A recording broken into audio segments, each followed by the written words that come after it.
Hi, thank you so much for having me on. I'm so excited to chat today. Um, did I cut you off, Brett? Sorry. So like, no. Go ahead. Um, I'm a coach for CCSC and I also own two centers, so I love talking about all things childcare.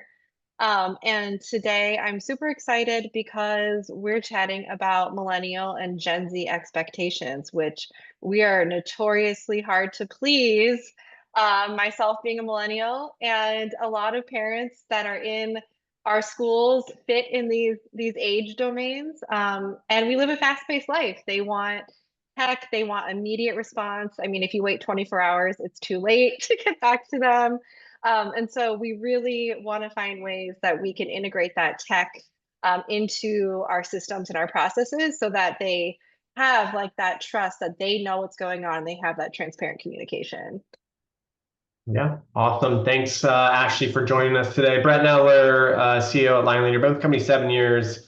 I have little kids of my own, so I'm a parent, so I experience firsthand interactions with operators every single day when I drop them off in the morning and ongoing. I was telling Ashley, like, sometimes I'll get a random message that my kid checked out, and it's a panic moment, but it was a mistake. So it's like really, really key about how we communicate with families, because every touch point, whether you're trying to retain them or get them to enroll in your center, are equally important.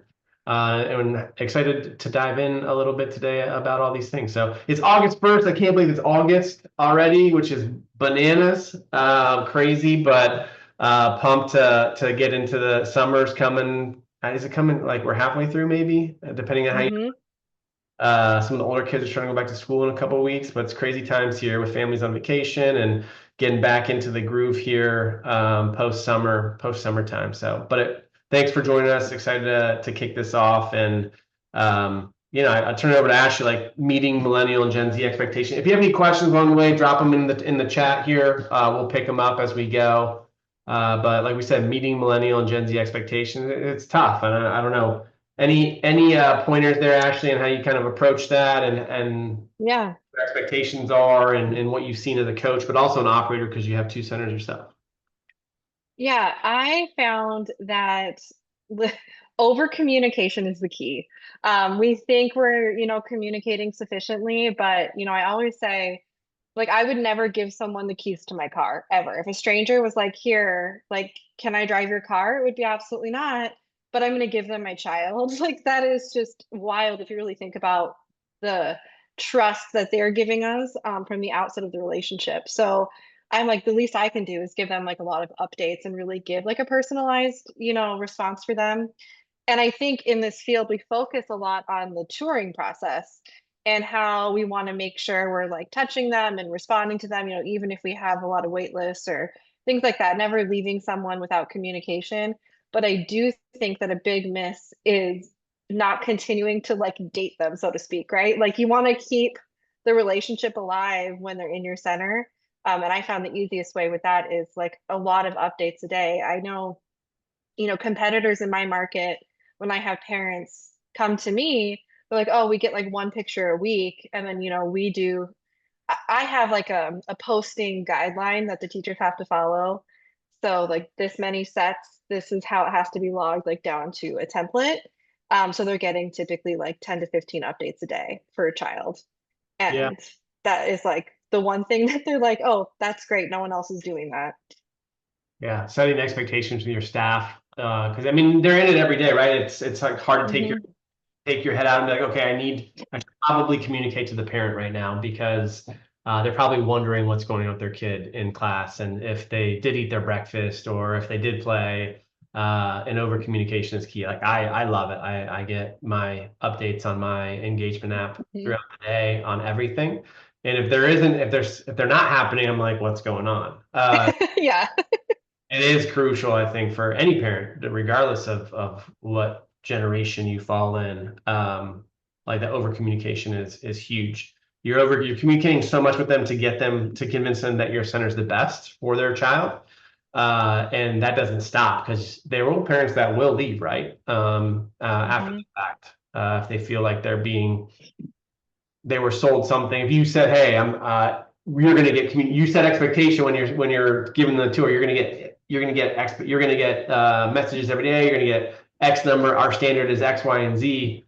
And then after the fact, if that doesn't actually happen, they're going to be disappointed. So Yeah.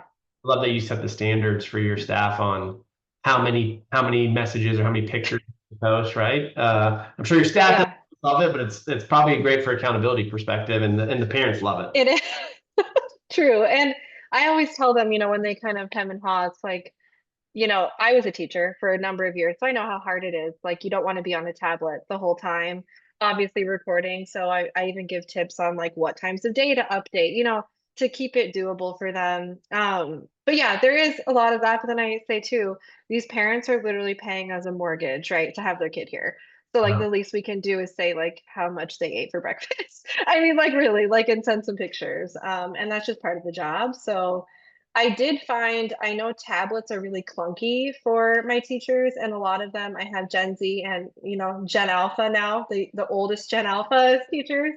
And they really like a phone. And I know phones are like a big no-no in this industry. But we kind of circumvented that. So we have classroom iPhones that are red and they have like a big case on them, and it's just easier for the teachers and the little hands to do it versus like a big tablet, and they've been able to get things done so much quicker with that. And then you can always tell like, oh, do they have a red phone out or is it their personal, it makes it easy. that's a good idea. How do you, so one of the questions already is like, how do you balance that? Hmm. Like the teachers, you want the teachers spending as much time with the children Hmm. as possible. You don't want them on the tablet. So No. are there certain times where you schedule like, hey, like while during nap time you should catch up, or during lunch you should catch up? How do you kind of find balance between spending too much time on the technology and not enough times with the kids? Yeah, so we are, my program is definitely like no tech for the kids or anything like that. So we don't want the teachers to be modeling something that we're not doing with the children. So we do combat that with, there are times of the day to update, nap time's a huge one. And there's just like lulls in the day, but then also a big secret to it, which I know isn't always doable, is we do overstaff. So I'm overstaffed by like a teacher in every age group essentially.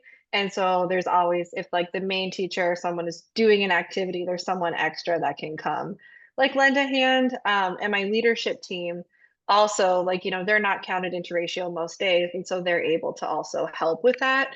So it's an expectation that it's everyone's job, myself included, if I'm in the classroom. Yeah, that's interesting. I love the red phone thing. I've never heard that before. Or Yeah. the face. That's pretty good. I'm sure you can do it too, where you have phones that are not that are just internet only, right? Or like, They're bricks, yeah, Wi-Fi. Yeah, they're bricks otherwise. Yeah, it's just Wi-Fi. perfect. Yeah, that's a really good idea. Yeah. I heard and then you know if they're using the center tech hardware or not. So Hmm. interesting. Okay. Well, that's a good feedback. I think the next one, like we often talk about, is like consistent communication drives retention. So it's kind of a balance between Hmm. communicate. You want to over communicate, but you want to be consistent in the quality and how you're doing those things. Consistent, meaningful communication is the key factor in family satisfaction, right? You sell that to the family when they're entrusting their child with you, like you're talking about. You won't give your keys Yeah. to somebody else. I never even think about that's crazy. Yeah, I would not get my keys, but I drop my kid off with folks I don't know intimately every single day.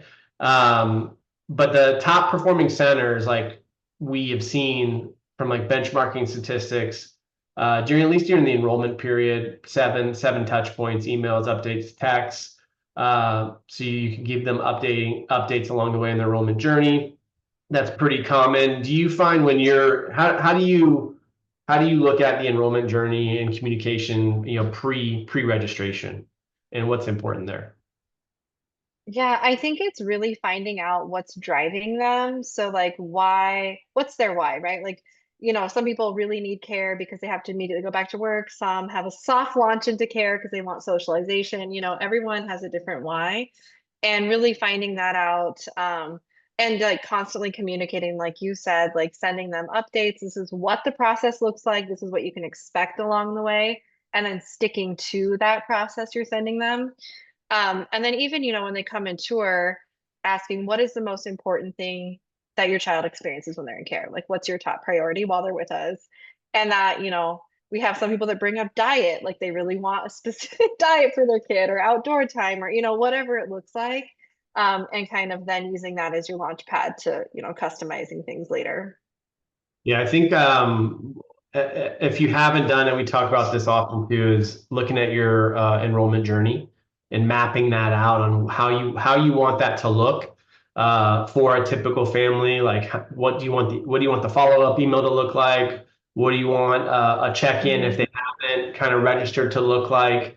And everybody at some point should look at digitally how they want the enrollment journey to be executed for a family, because there's a lot of brand standard stuff in there that you can outline. There's a lot of quality and communication and consistency, and there's proven practices on what works and doesn't work.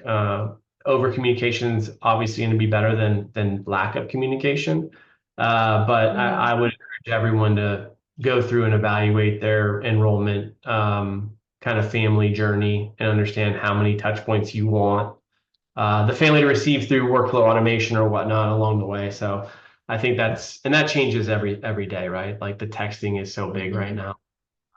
Yeah. That's so I That's how don't. they like to schedule tours. I found the best, like texting, and that's how I get them to come in for a tour because they just forget, like they're not reading their emails as much, I feel, as they used to. So it's all that immediate. But I do think if you look at your tour journey, I always like to build in there as well, like make sure you have, an intake meeting. I call an intake, prior to their first day too, so you can sit and have that like second touch point in person with them. And you can usually like tee that up with like automated emails, like this is your intake, this is what we're going to go over at it. So they just are updated because the worst thing is, they show up and they don't know where to go or what to do or their kid's teacher. And then there's all those questions. So I find that having that as like the last step of the process really builds that trust. Yep. Yep. And question on like templates for enrollment journey. I think the coaches at the success on the success side, Ashley, as a coach, you guys help with that all the time, right? Mapping out the enrollment journey. We can help We out do. a bunch of different ways to slice it and dice it, Hmm. how you want to represent your center digitally to families or prospective families. So for those asking in the chat, Ashley and their team can help, but also line leader and our team can help map that out. So Hmm.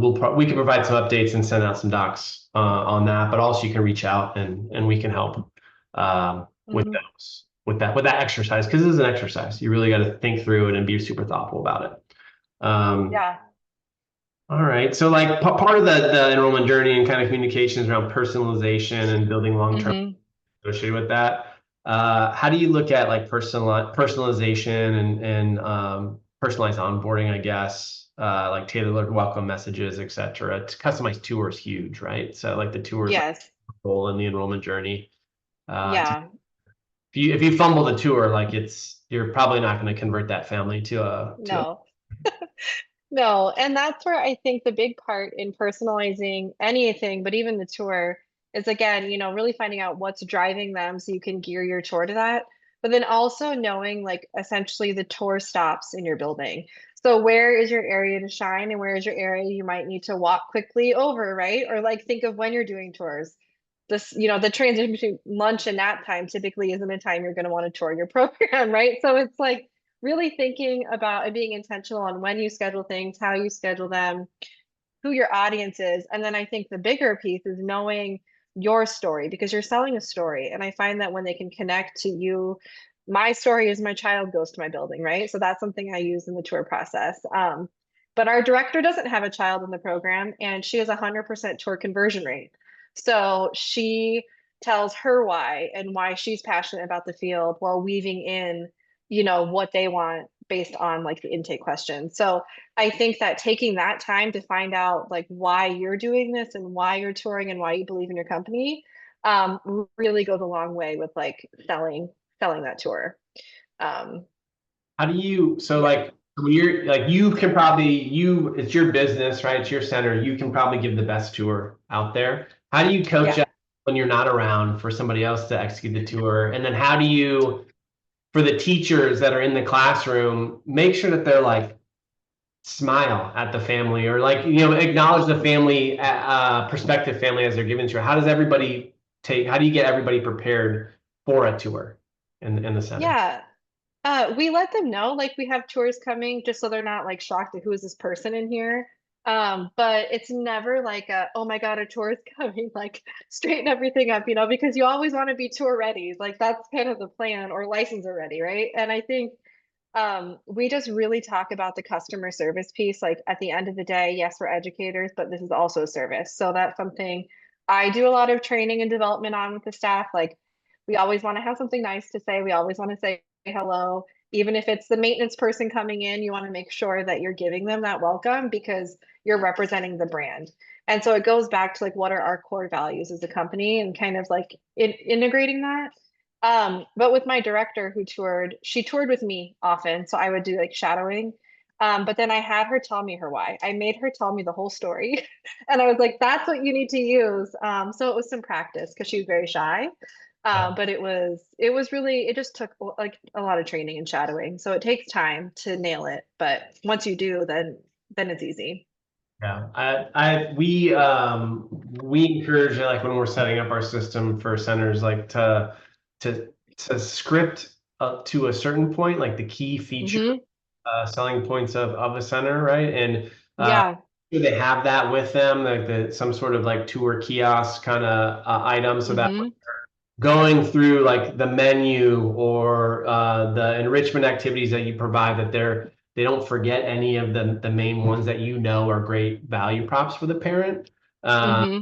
so it's like there's a little bit of scripting involved, I would assume, Yeah.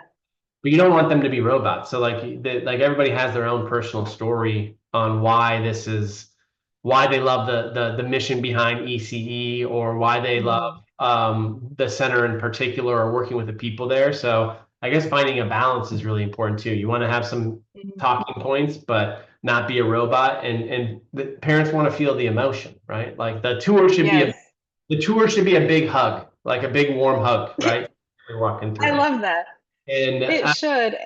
that's how I feel like when we've shopped centers, is like I felt like this one was a warm hug, and maybe this one was a little cold, and people like Yeah. the energy, like people feel it. It's real. It's real. Hmm. And I think too, I always tell my leadership team if they ever get nervous or like maybe they don't remember all the value props or any of our tour stops, just like make a human connection because you'll never go wrong if you do that. So like if you forget everything and you just ask questions, that's where you're going to get that warmth, right? And I think that that's why like if all else fails, just let the parents talk because millennial and Gen Z parents love to talk about their feelings. So just let it rip. Yes, they do. Yes, they. That's funny. And then, like, using technology, don't be scared to use technology. I Hmm. think, it should help you. The goal of technology is to enable you to execute on these various elements of your operation in a more like streamlined fashion, or allows you to do more with less. Kind of is kind of what you want to look at. But I think we talked a Hmm. little bit about media updates, setting some standards for your team on that is really important, and finding a balance between spending too much time on the tablet or the phone versus not enough. And then, yeah, over communication, consistent communication, regular updates to families to feel more connected, informed, and valued. So yeah, I think that's kind of the message we wanted to get out today. I don't know, Ashley, if there's anything else like pointers or tips or anything out there from just communication, balance, quality, keeping the parents informed, especially with the new generation of parents coming into seeking care. Yeah, I would say, I mean, everything we talked about, but then also just, I don't know, from like a feelings perspective, I guess, just like, it can be overwhelming. There's so much in a day, especially if you're directing a program or, in any type of operational capacity in this field. It's fires to put out, it's nonstop. I mean, literally all day. And it can be hard to like remember your why or remember that. And so I always say, like, just go back to connection, because that's going to build that loyalty and then use that technology as a tool to build a connection. And that's just been how I've coached people to be successful with that. Yeah, that's awesome. Awesome guidance. Question here: what do you suggest for media updates? I don't know if like I think you have some standards there for media updates on what you kind of like for your teachers to like benchmarks there. Is there anything you say, hey, I need this many a week, this many a day? How do you set the standard for your team? Well, I told my team, if they are, beyond Facebook and Insta, I was looking at the message. Media updates like in their day to day, I would say obviously like the food and naps and potties, diapers, like all of that has to be logged. But then I have them do like a morning set, an afternoon and evening set of pictures or like learning updates. They always have to have at least one like selfie shot of the kids. Like I just don't want, five group pictures where I can't see anyone's faces. So you have to look at the quality of it, right? And we just have it kind of set out as a template on like what applicable posting is and always making sure to in the background, nothing like weird's happening in the picture or anything that can be taken out of context. Yeah. But aside from like that, we pull from our daily like updates to parents. We pull that, and that's how we build like our Facebook and Instagram content is from what's already curated. So our staff member that does social media just goes and picks like the best moments, which is really helpful because then the parents are seeing that, and that's good from like a marketing.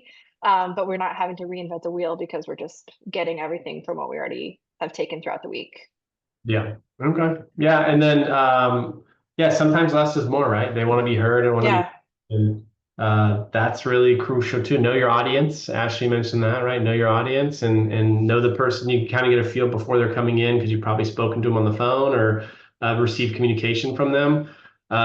Yeah, sometimes people just want to talk and let them be heard, and you can learn more that way about what their needs are than anything, right? Because they're going to share Mhm. what's important as they communicate, like what they've seen at other centers, maybe they're shopping, and it'll allow you to pick up kind of ways to differentiate your offering relative to others they've looked at. So, Mhm.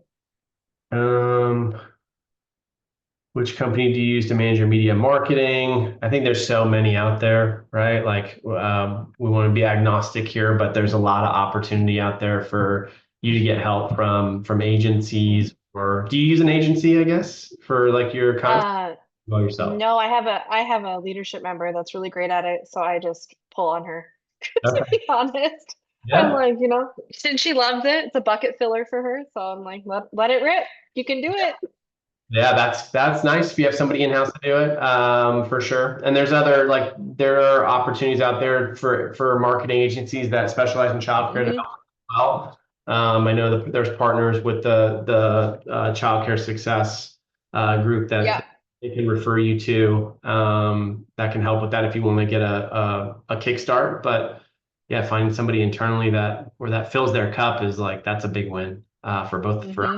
for you and for that person. So. Yeah. What if a parent tells you that they're oversharing? Do you exclude that parent or no?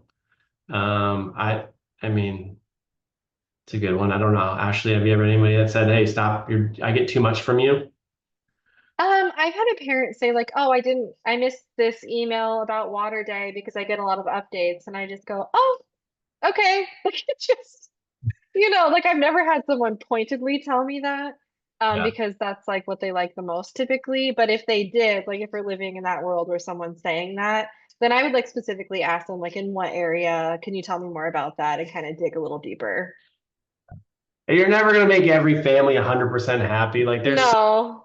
spectrum of parents, that you deal with. Some more involved than others, and some have way different expectations than others. I think never be too hard on yourself, right? Like you're doing an Yeah. awesome job, and no parent is or family is the same, and their expectations are all a little bit different here and there. Oh So yeah. um, it's okay to I make. mean, I have some parents that don't even log into our software. So they never even see pictures and they like don't care. But they're like very old school parents. Their child is like their eighth and she's their last. And so by this point, they're like, I don't want to see anything. So like I know they're never logging in, right? So they're the ones if you have like a relationship. Meet children. Oh, I can't. I know every day I'm like, I have one and it's like too much. So I have two, and they're blessings, but eight. Oh my gosh, I don't know if yeah. I don't know if I blessings actually. I don't know if I want to eat blessings. Um, Awesome. Well, we're coming up on time here. Don't want to hold you back unless there's any more questions, but thanks for making the time today to join us. Yeah. Yeah, Ash, any parting words before we close it up for the day? And happy weekend for everybody. Just you're all doing an amazing job. Just know that. If no one tells you that this week, just hear it. You're doing great. And it's rough out there. Yeah, and thank you as a But you parent. got it. Yeah, as a parent of two, couldn't like you guys are so important to the fabric of the communities you serve. Like my wife and I work full Mhm. time, and we rely on you so heavily, and we really do appreciate everything you do. And it's you probably don't hear it enough. So you're so important to the economy and everything and the community. And Mhm. thank you for everything you do. We really do appreciate it. Yeah.